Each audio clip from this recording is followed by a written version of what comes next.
Well, you left the PDP pre-2015, and described the PDP as the problem.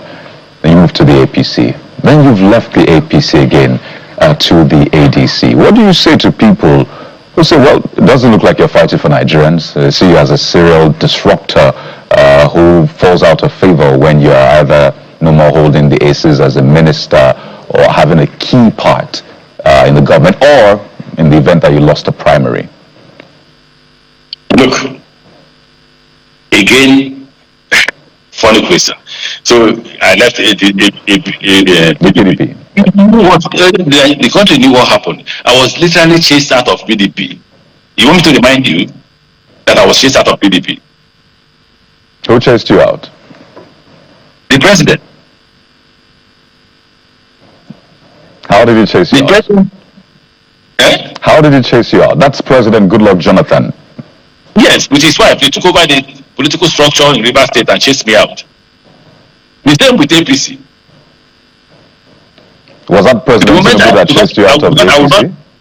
Hold on, sir.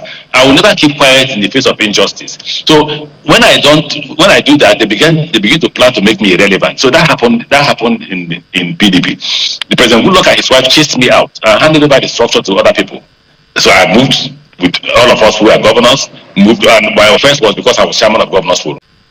So I think if I were to be President Tinubu, I think he needs to sit down with his people. He needs to sit down with his Minister of Education, he needs to sit down with governors, he needs to deal with two issues. First and foremost, he needs to do with primary health care.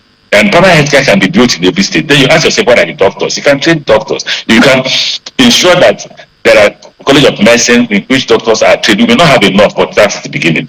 If you also call the governors together, you can, the savings you're having from oil subsidy, you can build primary schools with the governors all over the country. There are so many villages in the north that don't have primary school. People don't go to school, and the president is not worried. What about security? Your Excellency, just a moment before we come to security. So let's put this out as frontal as possible. So you are saying that you agree with the president on removal of fuel subsidy and removal of subsidy on FX by devaluing the naira. Is that what you're saying emphatically? No. I'm for now talking about removal of oil subsidy. That I agree. What I'm saying is savings should be given back to Nigerians. If that happens, you know why I have always said that there should be removal of oil subsidy? Because Nigerian elites are stealing the money in the name of subsidy. So why not we get the money and hand back to Nigerians? How do you hand? So help us understand. How do you want to hand over the money to the citizens? How do you want to do that? I don't mean hand over cash. I'm just told you here. You can start with primary schools, start with secondary schools, start with universities, start with primary health care centers. Let Nigerians have access to these things. You see, it's also about affordability, accessibility and affordability. So how would any president who is in his 70s, I'm the youngest candidate among all those running now, 60. The rest of them are 60s and 70. President Tinubu says he's 74, and President Atiku is 80, and I'm 60. Now, this requires capacity. It requires capacity at least to wake up in the morning, at least to be able to keep awake and listen to people, at least to be able to look at the problems, at least to put yourself on the road, say to Jos, to find out what's happening in Jos. At least to be able to go to Borno State and find out who. Look, if I'm the president, I'll be at the forefront of those who are fighting the war to stop this shit. So we have a president who can wake up in the morning before 12 and see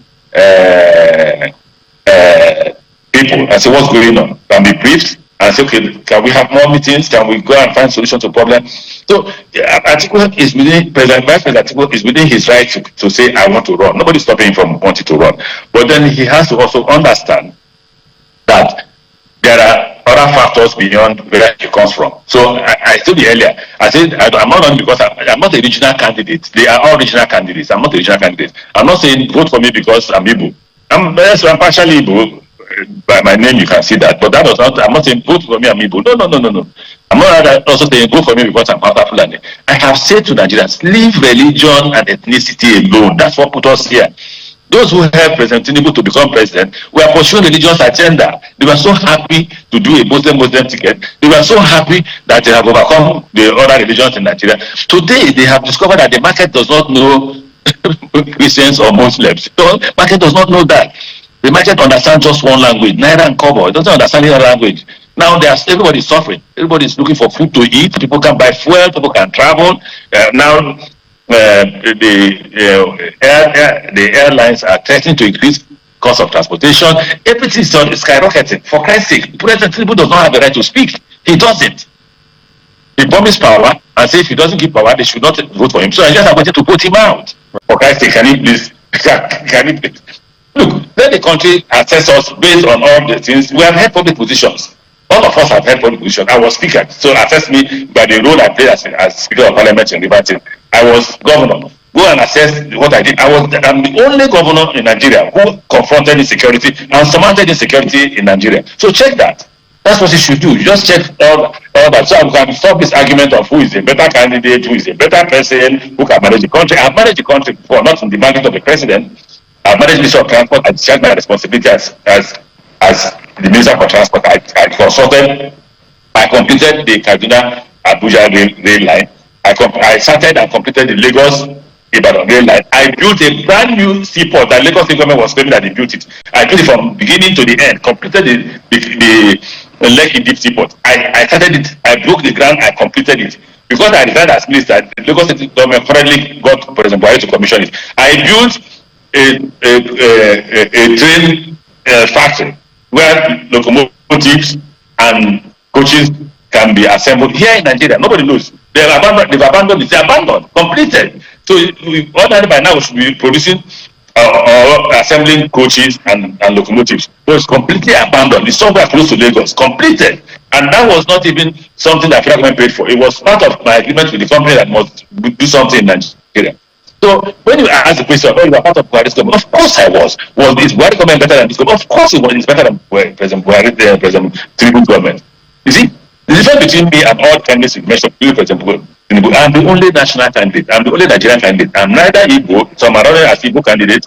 I'm neither am I Hausa Fulani, some are running as Hausa. Vote for me because I'm Hausa Fulani. I'm saying vote for me because I'm Nigerian.